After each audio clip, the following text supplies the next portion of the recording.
Bienvenue à toi sur OARI. Je m'appelle Michael. Je suis un expert en biologie médicale.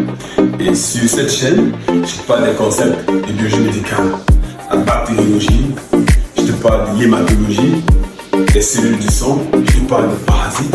Et dans notre laboratoire, tel que tu me vois ici présent, nous allons te présenter la conduite à tenir pour l'entretien de ton frigo, la conduite à tenir quand tu veux faire des examens hématologiques, que ce soit l'électrophorèse d'hémoglobine, que ce soit notre compteur, quelle conduite à tenir il faut adapter pour pouvoir manipuler cet appareil, comment faire pour éviter d'endommager notre appareil et d'assurer cette maintenance continue.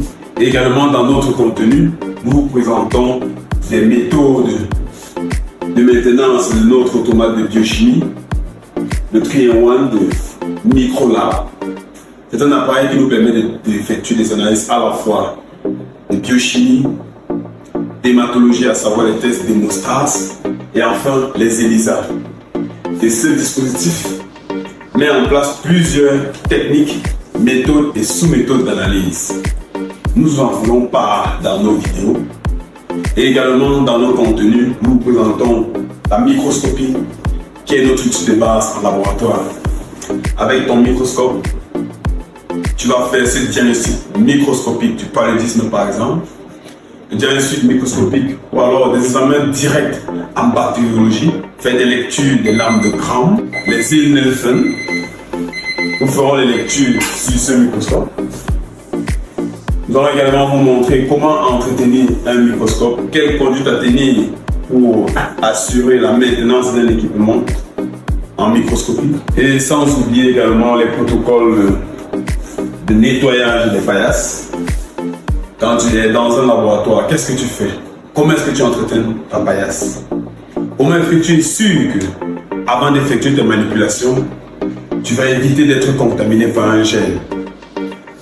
Quel protocole faut faire ou appliquer pour pouvoir assurer la décontamination en cas de déversement d'un produit pathologique sur notre paillasse?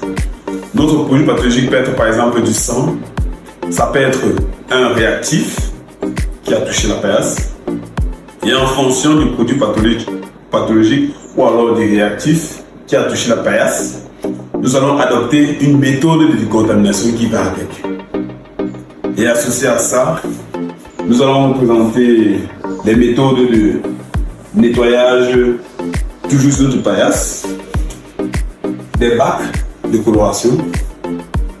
Comment est-ce que tu décontamines ton bac de coloration, l'évier en particulier? Comment est-ce qu'on va faire pour décontaminer cette zone au laboratoire? Parce que c'est ici où nous effectuons toutes nos colorations. C'est ici que nous assurons la qualité de notre travail de paillasse en ce qui concerne la décoloration.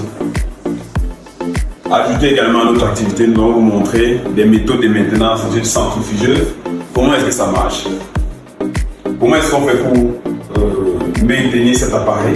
Et également, nous allons faire des procédures en permanence. Nous vous montrons comment rédiger une procédure en laboratoire. Nous vous montrons comment vous tenir en laboratoire, comment se vêtir en laboratoire et également comment effectuer une recherche en laboratoire. Ce sont ceux-là des concepts sur lesquels nous abordons dans nos vidéos. Nous parlons des techniques de base en laboratoire, des techniques d'analyse de base associées aux techniques de prélèvement de base. Alors, si vous êtes intéressé par ce genre de contenu, si vous êtes un passionné de biologie médicale, si vous aimez bien faire l'étude de tous ces micro-organismes-là, les parasites, les bactéries, alors je vous invite à vous abonner à cette chaîne. Je vous invite à aimer notre contenu. Je vous invite à partager massivement.